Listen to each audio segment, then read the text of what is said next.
Hey guys, this is Mike from Mike Buys Houses. I was recently speaking with a homeowner who inherited this property, and he told me he was trying to just find out what options he had, what things he had to consider. He was basically just trying to find a guide to selling an inherited property.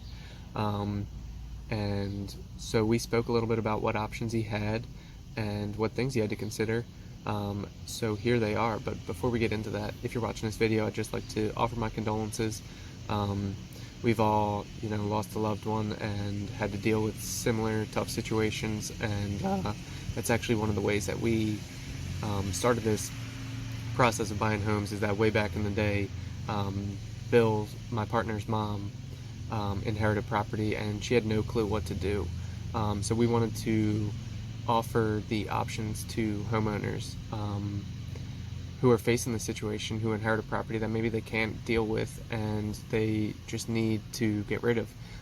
So if that's something that you are considering, then reach out to me at 267-984-4765 or visit us at MikeBuysHousesPA.com. So when inheriting a property and trying to sell this inherited property, there's a lot of things to consider. You're going to want to make a rough list of all the assets that the deceased had, as well as any bills and liabilities that you know of. And you're going to want to tally them up and kind of just have an idea of what are the assets and what are the liabilities. And then you're going to want to collect any paperwork that you can, such as any will paperwork that you can find, or estate planning, or a death certificate if you have that at this point. Just make sure you have all that organized as well. And then start looking for some retirement account info and bank account info, any password list that you can find, because you're going to want to be able to access all this account information. And then also just start thinking about in your head, what options you have as far as paying for this property. If there are monthly expenses associated with it, you're going to have to reach out to the bank if there is a mortgage and just let them know what happened. They'll usually work with you to help you start making payments to make sure that it doesn't fall behind. And then lastly, you're going to want to consider the taxes. So if you do sell an inherited property, the taxes that are due are going to be the due on the amount that you sell the property for minus the fair market value on the day of death of the deceased. So you're going to be taxed on that amount. So potentially the longer you wait, the more tax hit you could have, or not, depending on how the market goes as far as appreciation and depreciation on the property. So when selling an inherited property, there's a few other things you're going to want to also consider. First off, I always tell homeowners to consider themselves. One of the philosophers that I follow always teaches the golden rule, which everyone knows is do unto others as you would do unto yourself. But that also means to treat yourself like you deserve to be treated. A lot of us, it's very easy to, take great care of our pet, make sure that everything's all well and good, but then we forget to do that for ourselves. So the first thing I want you to consider is taking care of yourself, because there is a grieving process, and like I mentioned, we've all been through it, and it takes time, and time's really the only thing that can make it better. So first off, consider caring for yourself if you're going through this. And then specifically about the house, you're going to want to consider the condition of the property. Are you going to have to do a lot of repairs before you fix it up, or do you just have to clean it up? Do you need to rent a dumpster, kind of all that kind of stuff? How much does that cost? You're also going to want to consider the monthly payments. So what's the mortgage? Have you reached out to the bank already, like we talked about? Also, is it a reverse mortgage? A lot of older homeowners opt for a reverse mortgage, which is where they collect money in exchange for their equity over time. And if you are inheriting a house with a reverse mortgage, usually you have less than 1 year to pay off the balance after death, due to the terms of the reverse mortgage. Another thing you're going to want to consider is the house underwater. So is the mortgage more than the house is worth now? So are you going to have to pay to sell the property? Those are some issues that come up sometimes. So say you owe $100,000 on the house, but it's only worth $75,000 now. Whether that second mortgage is taken out or just changes in the market, it could be multiple things. But even if there's just not a lot of equity in the house, so say it's the opposite, you owe 75 and the house is worth 100, but it needs $10,000 or $15,000 worth of work. And then, like I mentioned, if you're going to list with a realtor, you're going to have to pay that 10% in commission.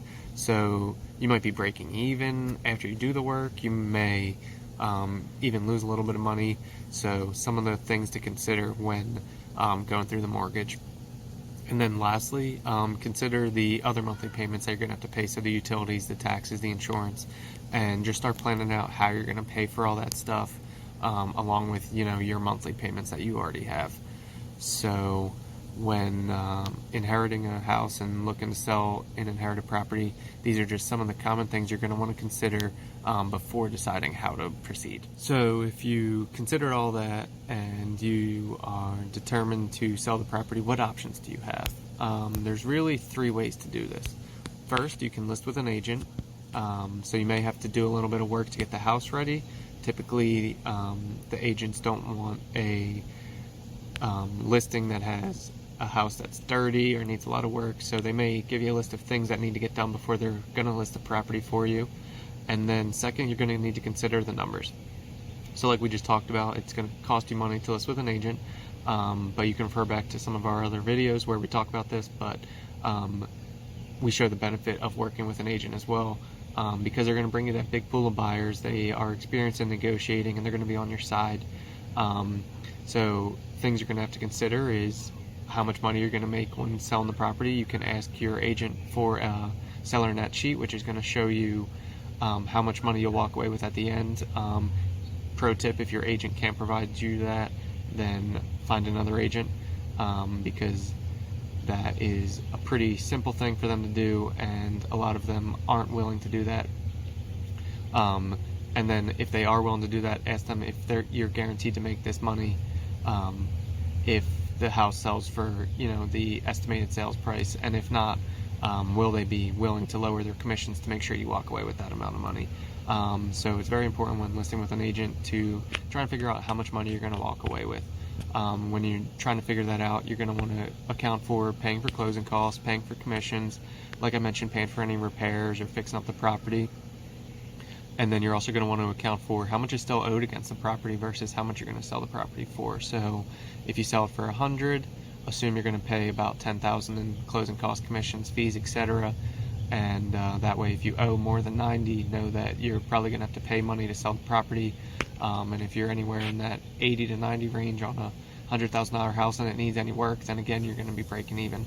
Just some things to consider when selling your property with an agent. So your second option is to sell for sale by owner, because obviously you're going to save on those commissions, those closing costs, and repairs. But you're going to pay for that because you're going to have a smaller buyer network, and you're going to have to do a lot of the work yourself. You're going to be marketing, you're going to be doing the showings, you're going to be doing the contracts and the negotiations. But again, you are able to save that money on a lot of things like commissions and closing costs and everything like that. And your last option, if you're looking to sell an inherited property, is to sell to a home buyer like me. The house I live in is actually one of these situations. So I bought the house as is, and they were able to leave everything in the house that they didn't want to take. So it was no work for them. They didn't have to do any repairs. In this instance, we did use an agent. That was what they were more comfortable with. So there were some costs for that. But typically when dealing with homeowners, there's no commission, no closing costs. It's an as-is, super simple sale with no repairs. And the other options that I'm able to provide for them is to sell their property on terms, which means that they'll collect money every month in installation payments and make interest on their money. A lot of homeowners like to do this because they like the residual paycheck, and it's basically like being the bank and collecting the mortgage. So if that's something that you'd like to explore, then reach out to me at 267-984-4765 or visit us at MikeBuysHousesPA.com, and I'd love to go over the options that you have when selling an inherited property. We look forward to helping you.